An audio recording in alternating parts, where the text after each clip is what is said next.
মার্কেটে যাওয়ার আগে চিন্তা করি নিজের জন্য কিছু কেনাকাটা করব, কিন্তু মার্কেটে যাওয়ার পরে হয়ে যায় তার বিপরীতটা। নিজের জন্য কিছুই কেনাকাটা করা হয় না, কিন্তু সংসারের জন্য কিন্তু ঠিকই কেনাকাটা করি। আসসালামু আলাইকুম, কেমন আছেন সবাই? আলহামদুলিল্লাহ, আমরা সবাই ভালো আছি। তো সকাল থেকেই ভিডিওটা শুরু করেছি। কিচেনে এসে আগে চুলাটাকে একটু পরিষ্কার করে নিচ্ছি, সেই সাথে আশেপাশের জায়গাটাও একটু পরিষ্কার করে নিচ্ছি।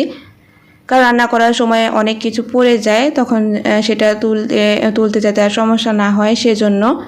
আর রাত্রে তো অনেক কিছু ঘোরাফেরা করে, তো সেজন্য আগে চুলাটা একটু মুছে নিয়েছি।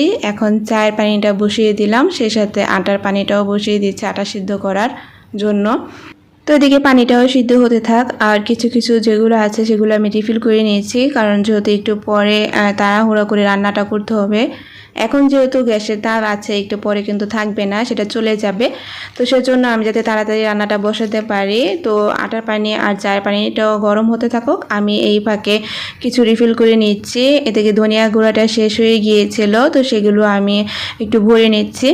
তো আমি কিন্তু রান্না করার সময় একেবারে বসে থাকি না, যে একটা হলে আরেকটা করবে এরকম না, একটার সাথে সাথে কিন্তু আমি অনেক কাজ করে ফেলি। এক্ষেত্রে কিন্তু দেখা যায় যে অনেক সময়ও বাঁচে, আর সেই সাথে অনেক কাজও করতে পারি, যেহেতু কোনো হেল্পিং হ্যান্ড নেই। তো সেক্ষেত্রে একটু বুঝে কাজগুলো করলে না সময়ের সাথে সাথে কাজগুলো খুব দ্রুত হয়ে যায়। তো আজকে রুটি বানাবো, সেজন্য আটা সিদ্ধ করে নিচ্ছি। আর যেদিন পরোটা বানাই সেদিন আমি সিদ্ধ করি না, গরম পানির মধ্যে এইভাবে আটা দিয়ে তারপর ময়ান করে রুটি বানাই, সেটাতে পরোটা তেল দিয়ে ভাজলে কিন্তু অনেক ভালো লাগে।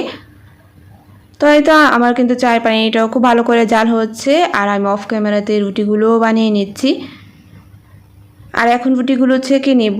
তো যখন আমি চিন্তা করি যে কিছু কেনাকাটা করব, অনেক দিন ধরে নিজের জন্য কিছু কেনাকাটা করা হচ্ছে না, মার্কেটে যাব, কিছু টাকা অনেক কষ্ট করে যখন কিছু টাকা জমাই, কিছু বলতে সামান্য কিছু জমাই, সেগুলো নিয়ে যখন শপিং করতে যাই, তখন দেখা যায় নিজের জন্য আর কিছুই কেনাকাটা করা হয় না। সংসারের জন্য এই টুকিটাকি এটা সেটা কেনা হয়, যখন মার্কেটে যাই দেখে ভালো লাগে।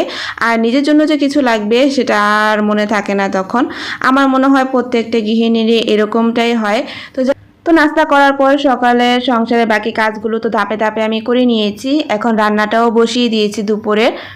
তো গরুর মাংসের সাথে কিছু চিকেন ফ্রাই করে দিব বাচ্চাদের, সেজন্য আমি সব মশলা দিয়ে একটু ভালো করে মাখিয়ে রাখবো। এখানে আমি ম্যাজিক মশলাটাও ব্যবহার করেছি, ম্যাজিক মশলাটা দিলে স্বাদটা ভালো আসে। তো কিছুক্ষণ এটা থাকুক, খাওয়ার আগে গরম গরম বাচ্চাদের ভেজে দিব। তো এই তো কিছু শপিং করার জন্য গিয়েছিলাম, নিজের জন্য কিছু ড্রেস কিনবো ভেবেছিলাম, সেটা আর হয়নি। তো যেই টাকা নিয়েছি তার থেকে হয়তো একটু বেশি খরচ হয়ে গেছে, বাকিটা আমার হাজব্যান্ডে দিয়েছে। তো এখানে কিছু প্লেট নিয়ে এসেছি, প্লেটগুলো দেখে আমার এত ভালো লেগেছে। তো আমি এক কালারের 4টা পাইনি, 2 কালারের আমার 2টা নিতে হয়েছে। আর অনেক সুন্দর লাগছিল, মনে হচ্ছিল যে আর অনেক কিছু নেই, কিন্তু এগুলো অনেক দাম নিয়েছে। তো এখানে যেগুলো মনে হয়েছে যে আমার প্রয়োজন সেগুলাই আমি নিয়েছি। আর এই যে সাদা 2টা নিয়েছি না, এটা এত সুন্দর ডিজাইন ছিল, কিন্তু ক্যামেরাতে বোঝা যাচ্ছিল না।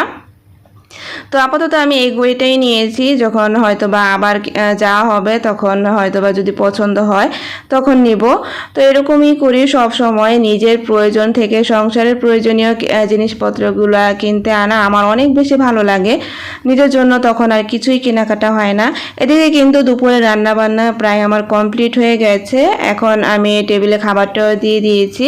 তো আজকে নতুন প্লেটগুলোতেই খাবারটা দিয়েছি, নতুন কিনে এনেছি, না খেলে কি হয়।